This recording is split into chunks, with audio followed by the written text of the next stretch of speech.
రాజధాని అమరావతిలో శాశ్వత సచివాలయం టవర్ల నిర్మాణ వ్యయాన్ని చంద్రబాబు సర్కార్ మళ్లీ పెంచేసి సరికొత్త రికార్డు సృష్టించింది.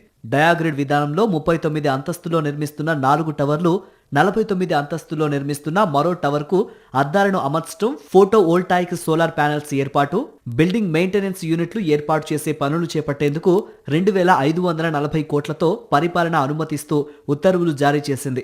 ఆ పనులకు 3 ప్యాకేజీల కింద టెండర్లు పిలవడానికి Amaravati growth and infrastructure corporation limited AGICL కు అనుమతిచ్చింది. దాంతో డిజైన్లతో కలిపి శాశ్వత సచివాలయ నిర్మాణ వ్యయం 9612.85 కోట్లకు చేరుకుంది.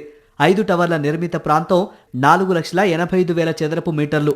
దీన్ని బట్టి శాశ్వత సచివాలయ టవర్ల నిర్మాణ వ్యయం చదరపు అడుగుకు 18,413.68 రూపాయలకు చేరిందని స్పష్టమవుతోంది. ఇక అమరావతి గవర్నమెంట్ కాంప్లెక్స్ పేరుతో సచివాలయం టవర్లు, అసెంబ్లీ, హైకోర్టు భవనాలను నిర్మిస్తున్న 1575 ఎకరాల లేఅవుట్లో రోడ్లు, డ్రైనేజీ వంటి కనీస మౌలిక సదుపాయాలు కల్పించే పనులను 1057.62 కోట్లతో చేపట్టింది. దీన్ని కూడా కలుపుకుంటే సచివాలయం టవర్ల నిర్మాణ వ్యయం చదరపు అడుగుకు 20,439.58 రూపాయలకు చేరుకుంది.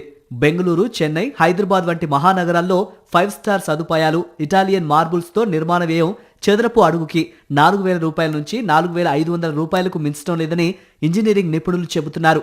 అంటే శాశ్వత సచివాలయం కాంట్రాక్టు పనుల్లో భారీ ఎత్తున కమిషన్లు చేతులు మారాయన్నది స్పష్టమవుతోందని ఆరోపిస్తున్నారు.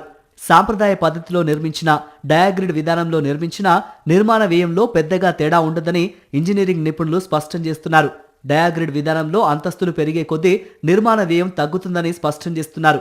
అయినా సరే శాశ్వత సచివాలయం టవర్ల నిర్మాణ వ్యయం ఇంతింతై అన్నట్లుగా నానాటికి పెరుగుతుండటంపై విస్మయం వ్యక్తం చేస్తున్నారు. మరోవైపు రాజధాని నిర్మాణం కోసం అంతర్జాతీయ, జాతీయ బ్యాంకులు, ఆర్థిక సంస్థల వద్ద అధిక వడ్డీలకు అప్పులుగా తెచ్చిన నిధులను కాంట్రాక్టర్లతో కలిసి ప్రభుత్వ పెద్దలు దోచుకుంటున్నారన్న విమర్శలు వినిపిస్తున్నాయి.